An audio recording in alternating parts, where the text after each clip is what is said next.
Welcome to this series on auto industry and the space that it's been occupying in the Indian market. Country has been banning diesel vehicles in many places.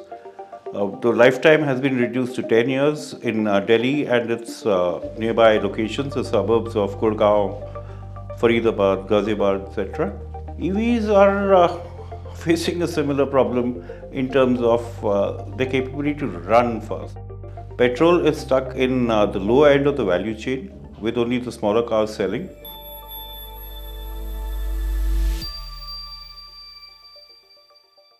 This is actually a story that truly began in India in 1983 when the Maruti 800 was launched, which was Rajiv Gandhi's brainchild when Suzuki came into India and launched the 800, which totally overhauled and revolutionized the way the industry works. Since then, the going has been great with new and new entries happening, and it's got to a situation where, after the reforms, after aspirational purchases began impacting industry, about after people had more spending money, after competition started, not just amongst companies but also amongst people to have the best and most good-looking car and more powerful car, and 4x4s and all kinds of gizmos within the cars at their disposal. The market totally went into an overhaul and took off a different exterior altogether. The irony in the situation is today, roughly 40 years later, we find ourselves at a cusp where things are not really moving.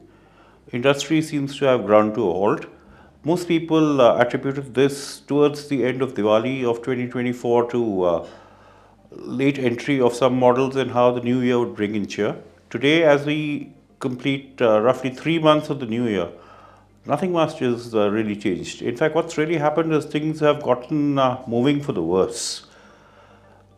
If sales were stagnating with about 600,000 cars parked in stockyards in November and December of 2024, today we have roughly 800,000 cars parked inside these stockyards. Rough value of these cars between 1.5 and 2 lakh crore rupees. So what has really happened that's shaking up the Indian industry to such an extent that autos are just not moving off the shelves? If we take a closer look at the three top movers in the industry, which is Maruti Udyog Limited, which is Hyundai, and to some extent Toyota, what you see is just a couple of variants actually selling, and nothing really much is happening on the other end of the spectrum. For Maruti, ironically, sales are coming only from Wagoner, from Swift, and to some extent from the Grand Vitara. For Hyundai, sales are coming only and only from the Creta. And for Toyota, the only seller seems to be the Fortuner. Things are in fact so bad that industry has never really seen stockpiling off to such an extent where salespeople are worried, dealers are worried, parking spaces are at a premium, and people just don't know what to do with the cars which are just piling up and piling up inside their showrooms and stockyards. Companies themselves are also having a problem because they are having to completely reschedule their production facilities and inventory levels.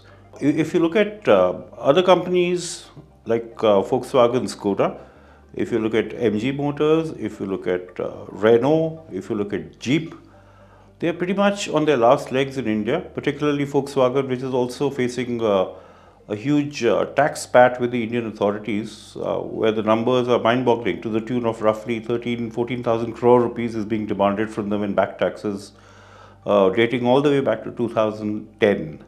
Mitsubishi is gone from the market, as was Ford. Ford is now making a comeback into the Indian market. But ironically, they're coming in with what used to be the Endeavour. Now it's called the Everest worldwide, particularly in Europe. And it's likely to be called the Endeavour again when it comes. But again, it comes in with a caveat because the price tag for that is going to be roughly in the same region that the Fortuner sells at, roughly around rupees 60 lakhs on road. So is the Indian market really ready for that kind of pricing in automobiles? Apparently not. And a clear indicator of that is two particular vehicles.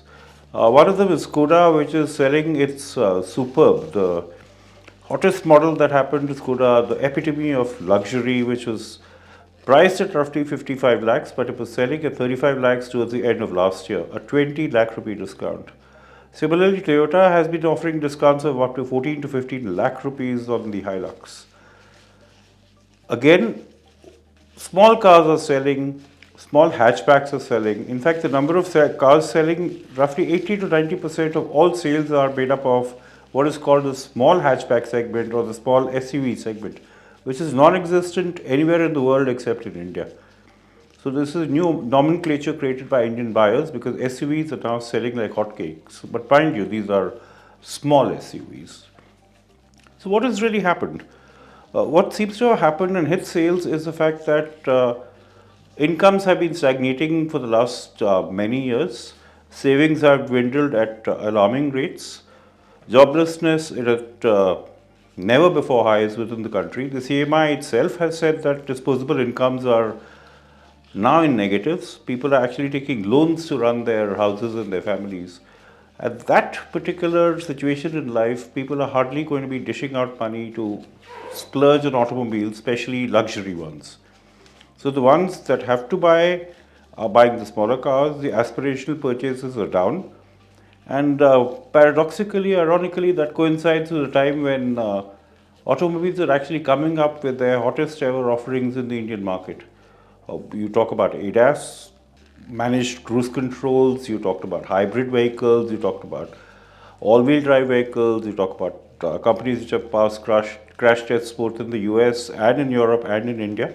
Everything is there, but there's no takers for these particular vehicles. And that is insofar as the overall market is concerned. If you look at diesel, diesel is a different ballgame altogether, particularly in northern India and particularly in the national capital region of Delhi. The country has been banning diesel vehicles in many places.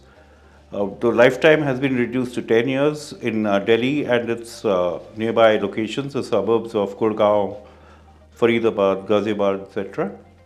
And that has put a spanner in the works because here you buy yourself a Mercedes or a BMW and you suddenly fork out roughly 80 to 90 lakh rupees to buy that car, or you buy a Skoda for a 50 lakh purchase value, or you buy a Fortuner for 60 lakhs, or you buy an Endeavour, again 50 lakhs plus, or you even buy the smaller ones, which is say a Creta diesel for around 24, 25 lakh rupees, or a Verna for similarly the same amount of money. And 10 years later, you're supposed to junk that car. From personal experience, I can tell you, I had two vehicles which cost me roughly 48 lakh rupees to purchase, and the selling price of both of these 10 years later, when they were in relatively good condition, was 6 lakh rupees for the two of them put together. Another spanner in the work for diesel is BS6 norms. India has the dubious distinction of being the only country which went from BS4 to BS6 directly. It just jumped BS5 altogether. What that did was it completely put automakers at a loss insofar as being prepared and being understanding BS6 is concerned. BS6 vehicles need something called a regeneration where the converter has to be declogged. That can only be done by driving very fast for roughly 30 to 40 minutes, which is impossible even on India's highways, let alone in the cities. So that and the BS6 phase-out norms are really putting a monkey wrench in the works insofar as diesel sales are concerned. And finally, we come to EVs. EVs are facing a similar problem in terms of their capability to run fast. What you need for a EV vehicle is a charger. Whether you charge it at home or in the marketplace or on the highway, you have to keep charging that car to keep moving. It may be good for office commutes, etc., but when you try and take it outside of town, people face harrowing experiences. A particular instance that comes to mind is a person who traveled in South India for roughly 3,000 kilometers in a brand new 60 lakh SUV made by Volvo, which is called the Volvo XC40 Recharge. And almost every night during that trip of 7 to 8 days, he would drop his mother and his wife off at a hotel and then spend the entire night parked outside a charging station, sitting inside the car and waiting for the charge to reach 100%. So that's where diesel and EVs are stuck. Petrol is stuck in the low end of the value chain with only the smaller cars selling. And the lack of available disposable incomes is really putting a spanner which is not really working for the auto industry right now.